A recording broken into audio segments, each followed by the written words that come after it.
Isang magandang umaga, tanghali at gabi po sa ating lahat dyan sa Pilipinas. Sa mga subscribers ko po na sumusuporta sa aking content, maraming salamat po sa mga parents po natin, papananay, tatay, lola at lolo, kapatid, kuya, ay maraming salamat sa suporta na binibigay niyo po sa aking content. Lalong-lalo na po sa ating Panginoong may kapal dahil binibigyan po niya tayo ng wisdom, knowledge, and understanding para makabuo po ng aking content or sa ating content ng update sa ating itulo sa buhay. Mabuhay ka Panginoon at salamat din sa pang-araw-araw na binibigay mo sa amin na pagkain at hindi lamang po yan, kundi maraming salamat din po sa binibigay mo sa amin na buhay na kung saan po ay lahat ng problema ay nalulutasan namin dahil po sa iyo. Dahil nananalig po kami sa iyo at yan po ang aking dasal at pasasalamat po. God bless po sa ating lahat. Umpisa. Okay, alright. Umpisahan na po natin ang Kimpaw updates at iba pang showbiz ganap, guys. Heto guys, Mag-umpisa na tayo sa mga kaganapan na kung saan po ay katatapos lang na magpasikat. Sila Kim Chiu ay bumalik na naman sila ni Paolo Avellino sa pagsushooting na kung saan ay pinagpatuloy po nila yung shooting nila sa kanilang mga project, guys. Kaya tignan mo instead na magpahinga sana ng isang araw or 2 araw, hindi yan nagpahinga kundi talagang sasabak ulit sila sa kanilang shooting. Ito talaga yung may determinasyon na sinasabi natin na kung saan kitang-kita mo talaga na yung pag-iipon nila sa isa't isa ay talagang may patutunguhan. Nung pagkatapos daw silang nanalo, ayon sa ating legit na sources ay pumunta si Paolo Avellino sa bahay sa kondo ni Kimi na kung saan ay nagluto po siya doon. Hindi naman natin in-expect na si Paolo is marunong pala magluto. Yung mga simpleng things lang ba. Halos kasi gusto kasi natin is mga adobo. Ewan po, bakit ano ba meron sa adobo? Bakit yun yung nagiging favorito natin na Pinoy? Halos kasi dito, pagtatanungin ka, anong favorito mo? Adobo. Yun kasi yung halos sinasabi natin. Adobo. Hindi naman natin alam kung anong klaseng adobo ang, kumbaga is hindi natin alam kung anong klaseng adobo ba or sino bang marunong magluto? Parang ganun. Ang atin lang kasi, parang ang isipin natin is, ang adobo kasi yan ay lutong Pinoy. At hindi naman natin may pagkaila na si Paolo Avellino is Pilipino din siya at marunong din siya magluto ng adobo. At ang adobo din daw, ay yan din daw po yung favorito ni Kimi na lutuin ni Paolo Avellino sa kanya. Pero, ang pinaka-favorito daw ni Kimi na luto ni Paolo Avellino is yung gumawa daw si Paolo Avellino ng soup para sa kanya. Yung soup kasi guys, kaya pala palaging favorito ni Kimi ang soup dahil sa mga winter change or else is weather changes. Yun pala yung reason kung bakit sometimes nagpapaluto si Kimi ng ganun kay Paolo Avellino. And of course, alam naman din natin na hindi naman matatanggihan niya ni Paolo Avellino. Kasi pagtanggihan niya kasi yan si Kimi, syempre, mahal niya. Sino ba naman tao ang tatanggi kung mahal mo ang isang tao, di ba? Sa simpleng pagluluto lang, tanggi agad. How much more pag may mga ginawa siya na kababalaghan na hindi mo tanggap or hindi mo kaya-aya daw. So, parang nirefuse mo na rin siya. Pero kay Paulo kasi, dahil nakita naman natin yung kabaitan ni Paulo, syempre gagawin niya kasi napaka-basic lang naman eh. At saka, sa lahat kasi na naging karelasyon ni Paolo Avellino, parang si Kimi talaga yung paborito ng kanyang magulang.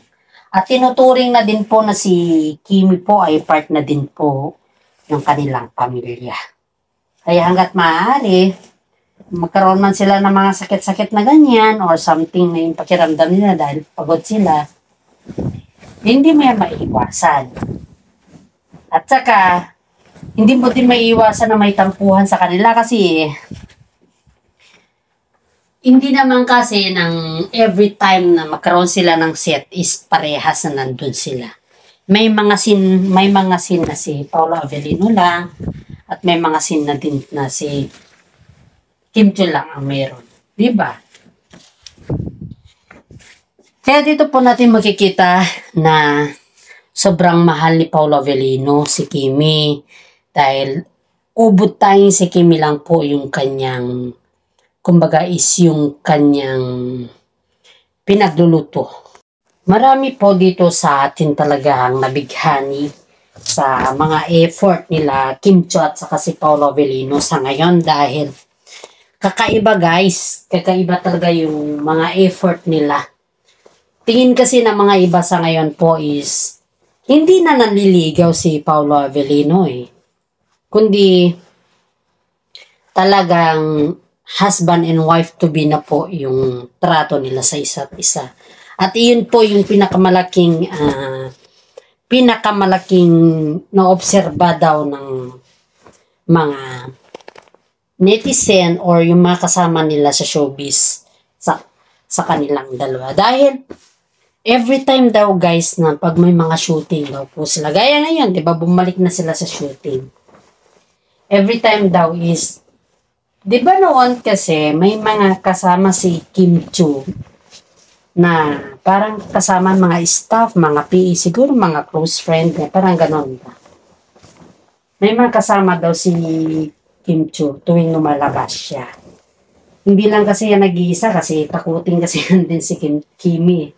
So si Kimi kasi is hindi kagaya ng mga iba na labas tayo, gala tayo dito. Ganyan siya. Wala kasi siyang ganyan si Kimi, kundi halos may mga kasama kasi siyang mga bodyguards ba. Nakasakasama nila. Siyempre, artista yan Ngayon, pag yan kasi lumalabas, noon na, nung hindi pa niya kasama si Paulo, nung hindi pa niya naging katambal si Pau, kasama niya yung mga ibang tao, yung mga staff. Pero sa ngayon daw na kasama niya na si Paolo Avellino, guys, is ibang-iba na daw. Dahil hindi, nakakalabas na din na daw siya na very healthy. Kumbaga ba is kaya na din daw niyang lumabas na kasama si Paolo Avellino. Kasi conservative din po si Kim Chiu, guys. Conservative din po siya. Kumbaga ba is yung mga ginagawa ni Kim Chiu noon at ngayon is magkaiba Napaka-conservative din niya sa kanyang sarili. Dahil si Paolo Avellino din po is napaka-conservative din niya sa kanyang sarili. Kumbaga, parehas silang conservative sa isa't isa. Hindi natin maipag-deny yan o hindi natin mai-deny yan kasi lahat kasi sa kanila sa ngayon is pansin ng mga madlang Pilipino, madlang Pinoy na pabor lahat sa kanila. Kumbaga is this is the year for them.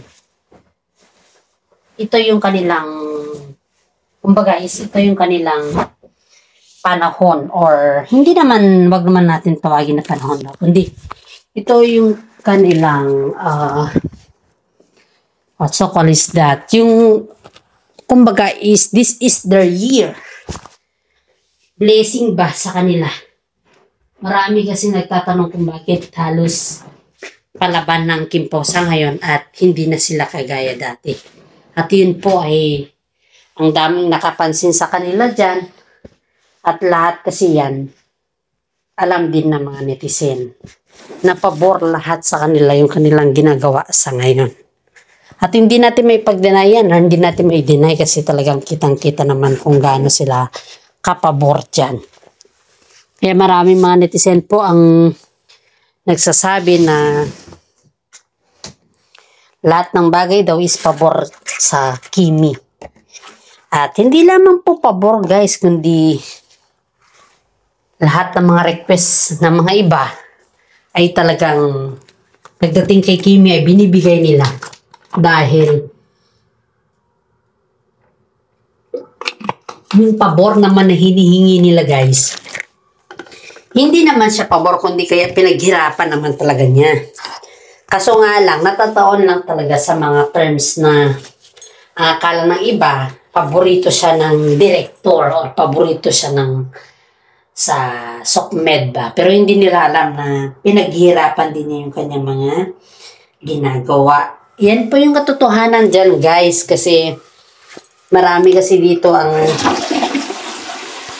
iniisip nila na yung ginagawa ni Kimi is parang pabor lang lahat sa kanya at wala na sa mga iba.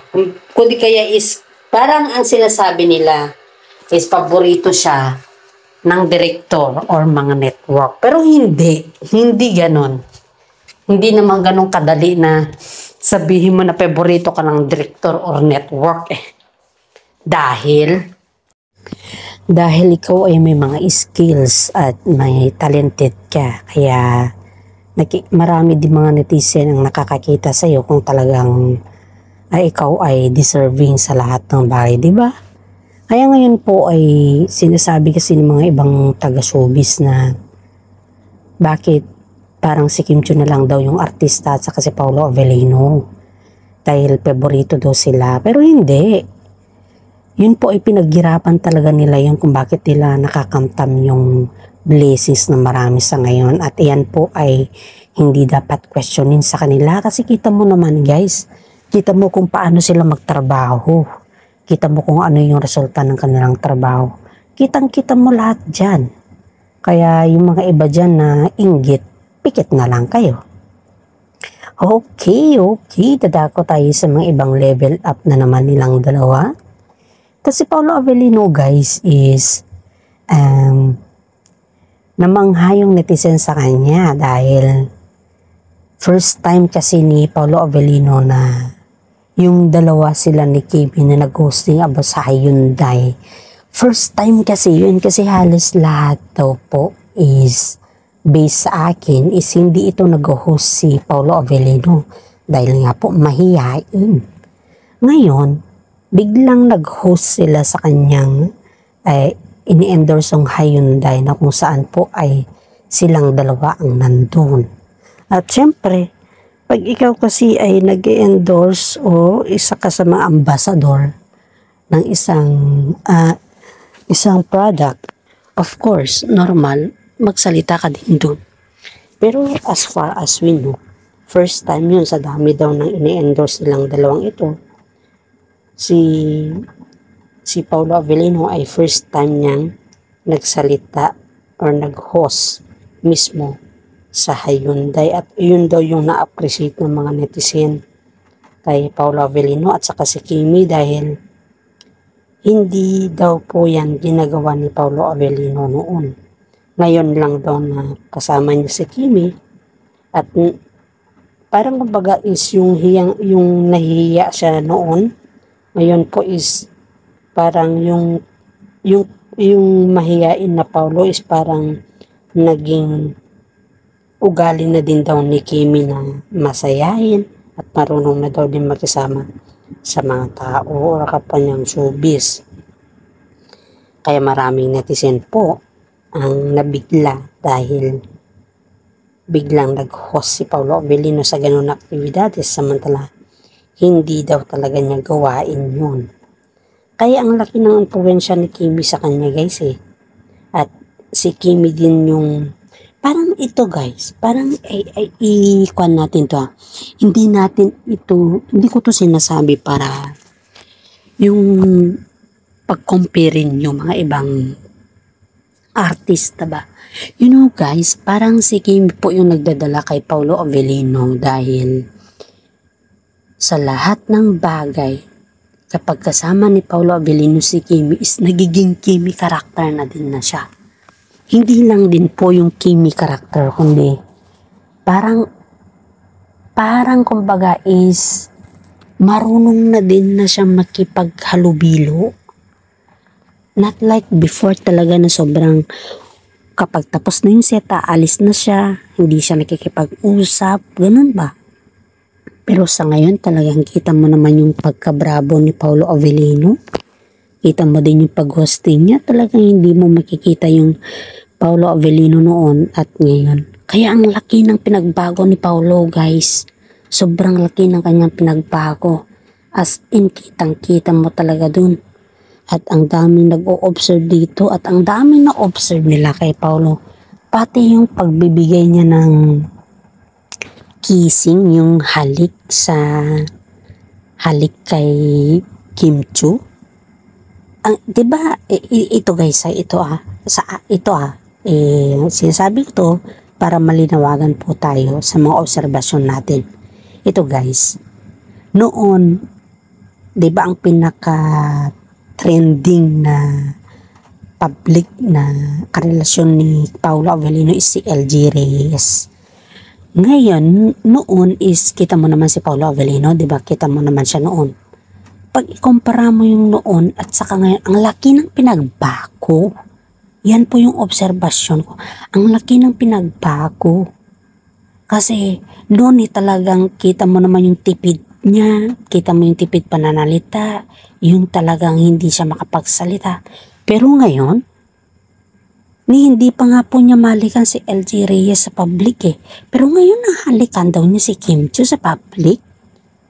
So ano kaya, sabi ko nga kasi nga, ang sabi ng ating legit na sources is dahan-dahanin daw nila yung netizen para preparasyon daw sa kanilang kasal at para hindi daw sila mabigla pag sila po ay mag-for good na o yung gusto nila na mag-stop na bilang artista is at least yun. Alam daw ng netizen na yun yung kanilang patutunguhan at dahil daw sa preparasyon din daw ng kanilang kasal. Kasi ang daming nagpo-question sa kanila guys. Ang daming sinasabi yung mga ibang tao na paano sila ikakasal? Hindi nga sila umaamin sa publicity. Yun po yung sinasabi ng mga tao sa kanila. Kaya itong dalawang ito is parang dinahandaan nila yung kanilang supporters. Kaya nga tama naman yung kanilang ginagawa eh. Kaya pag nagustuhan niyo po yung ating content, paki-like, subscribe, and hit naman ang notification para lahat tayo update sa lahat ng bagay. And this is for today. At maraming salamat po.